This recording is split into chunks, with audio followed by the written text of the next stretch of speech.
कूटनीति संभावनाओं को संभव बनाने का दांव होता है और इसीलिए आपका चैनल एबीपी न्यूज समरकंद पहुंचा है। समरकंद से हम लगातार रिपोर्ट आप तक पहुंचा रहे हैं कि किस तरीके से जो बड़ी मुलाकातें होने वाली हैं उससे क्या कुछ निकल सकता है और बड़ी निगाहें टिकी हुई हैं इस चीज को लेकर कि क्या भारत चीन सीमा का जो विवाद है उसको सुलझाने का कोई रास्ता मुलाकात से निकल सकता है। हम सबसे पहले रुक करेंगे हमारे सहयोगी नीरज राजपूत और अभिषेक उपाध्याय, दोनों ही हमारे साथ जुड़े हुए हैं, लेकिन सबसे पहले नीरज के पास चलेंगे। नीरज, TP15 पर वेरिफिकेशन के लिए आज क्या कुछ कवायद होने वाली है और उसके बाद क्या यह रिपोर्ट प्रधानमंत्री तक भी पहुंचेगी, क्योंकि इस मुलाकात से पहले वो भी ये इस चीज के बारे में मुतमईन होना चाहेंगे कि आखिर ग्राउंड के ऊपर क्या वेरिफिकेशन हुआ है, कितना पीछे हटी है चीन की फौज। बिल्कुल प्रणय, बिल्कुल ठीक कहा आपने। जैसा हम लोग जानते थे, जैसा कि भारत और चीन ने कहा था कि 12 सितंबर तक पूरा डिसएंगेजमेंट कर लिया जाएगा, तो जो वर्चुअली जो था डिसएंगेजमेंट पूरा हो चुका है। दोनों देशों की सेनाओं ने, यानी कि भारतीय सेना ने अपने ड्रोन के जरिए, कैमराज के जरिए ये चेक किया कि क्या वाकई में चीनी सेना पीछे हट गई है। तो उस बात को तस्दीक कर लिया गया है, यानी कि चीनी सेना ने अपना जो कैंप था वो पीछे हटा लिया है, उसको कुछ पीछे हटाया है और भारतीय सेना भी पीछे चली गई है। जो एरिया था जहाँ पर संगड़ बने हुए थे, यानी कि पत्थरों के बंकर बने हुए थे, उस जगह को भी समतल कर दिया गया है। यानी कि अब वहां पर कोई इंफ्रास्ट्रक्चर ऐसा नहीं है जो सैनिकों के लिए हो या बंकर हो। लेकिन आज जो होगा, आज फील्ड कमांडर्स जो होंगे भारतीय सेना के और चीनी सेना के, वो दोनों इस जगह पर जाएंगे, फिजिकली जाएंगे और फिजिकली जाकर जो है वेरीफाई करेंगे क्या वाकई में ये पूरे इलाके में PP15 से डिसएंगेजमेंट हो चुका है। और उसके बाद आपने बिल्कुल ठीक कहा, रिपोर्ट तैयार की जाएगी फील्ड कमांडर्स जो है कोर कमांडर को और कोर कमांडर नॉर्दर्न कमांड को, और उसके बाद फिर साउथ ब्लॉक में यानी कि थल सेना प्रमुख के पास रिपोर्ट पहुंचेगी कि क्या वाकई में चीन ने जैसा कहा था 16वें दौर की मीटिंग में वैसा जो है वैसा डिसएंगेजमेंट किया है या नहीं किया है, और पूरे सूरत हाल क्या होंगे LAC के, उसके बारे में भी पूरी रिपोर्ट जो है वो निश्चित रूप से ये रिपोर्ट तय करेगी कि आने वाली जो मुलाकात है प्रधानमंत्री मोदी और शी जिनपिंग की, उसमें क्या कुछ रुख रहने वाला है। हम सीधे रुख करेंगे अभिषेक उपाध्याय, समरकंद से हमारे साथ जुड़े हुए हैं। अभिषेक, इस मुलाकात के लिए आप कह रहे हैं कि औपचारिक रूप से ऐलान न भारत की तरफ से किया गया है न चीन की तरफ से किया गया है, तो कार्यक्रम क्या रहने वाला है? 16 तारीख को SCO की समिट के अंदर क्या कोई संभावनाओं का गलियारा, कोई रूम निकल सकता है जहां दोनों नेता मिलें और बातचीत हो?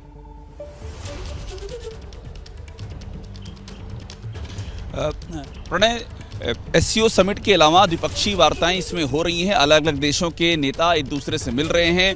रूस के राष्ट्रपति व्लादिमीर पुतिन और चीन के राष्ट्रपति शी जिनपिंग की द्विपक्षीय मुलाकात आपस में होनी है।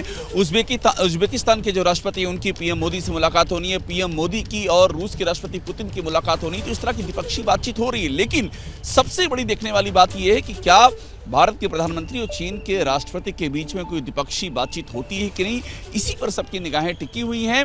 और चूंकि एक अहम बात यह भी है कि भारत का जो कद है, अगली बार जो रोटेशनल प्रेसिडेंसी है इसकी SCO समिट की, इसके बाद अगला जो अध्यक्ष है वो भारत बनने जा रहा है। अगली समिट भारत में होगी। तो भारत का जिस तरह से कद है, आर्थिक परिदृश्य से लेकर के और जो जियोपॉलिटिकल परिवेश है, इन दोनों में जो भारत का कद है और जिस तरह से रूस का इंटरवेंशन इस पूरे मामले में है, खबर इस बात की भी आ रही है कि भारत और चीन के बीच की मुलाकात को मुकम्मल करने में रूस भी अहम भूमिका निभा रहा है।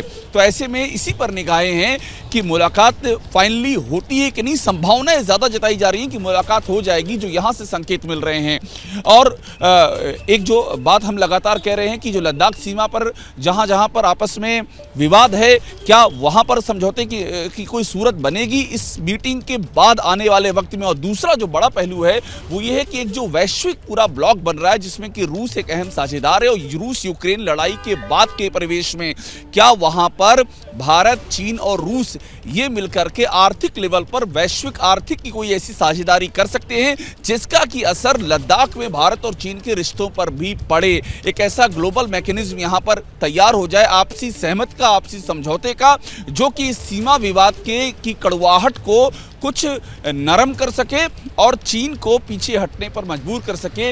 इन सारी बातों पर दुनिया भर की निगाहें टिकी हुई हैं। अभिषेक, दुनिया भर जो है में इस समय ऊर्जा संकट चल रहा है। ऐसे में जो SCO, जिसके पास में, इस SCO ब्लॉक के पास दुनिया के 28% जो गैस रिसोर्सेज हैं वो हैं, ऊर्जा के लिहाज से महत्वपूर्ण है, कनेक्टिविटी के लिहाज से भी महत्वपूर्ण है। मैं आपसे जानना चाहूंगा कि ये जो परियोजना थी चाबहार पोर्ट को INSTC से जोड़ने की, तो क्या माना जाए कि भारत की ये जो का प्रस्ताव था इस पर मुहर लग सकती है SCO की समरकंद में? बिल्कुल, देखिए आपने INSTC की बात की, वो भी एक एजेंडे में बताया जा रहा है।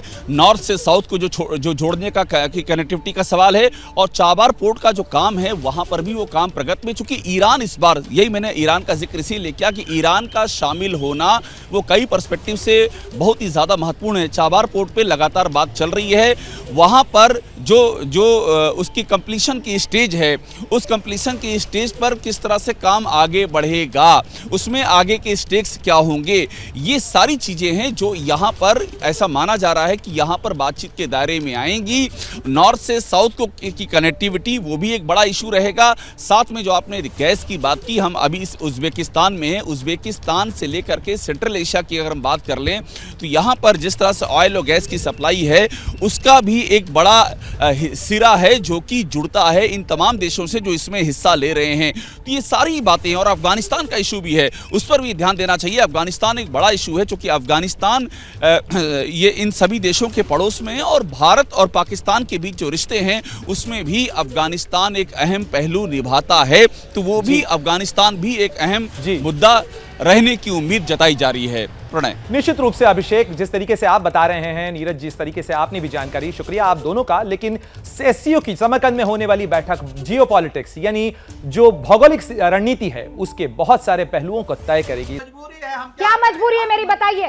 मैं अभी आपको बताती हूँ कि मैंने ओए होए होए होए, नमकीन के चटकारे लेते हुए टकटकी मार के डिबेट शो को पॉज रिपीट कर करके देख रहे हैं जोगिंदर जी। इनकी तरह आप भी देखें अपनी फेवरेट डिबेट्स को रिपीट कर, और डाउनलोड कीजिए ABP लाइव ऐप अपने स्मार्ट टीवी पर।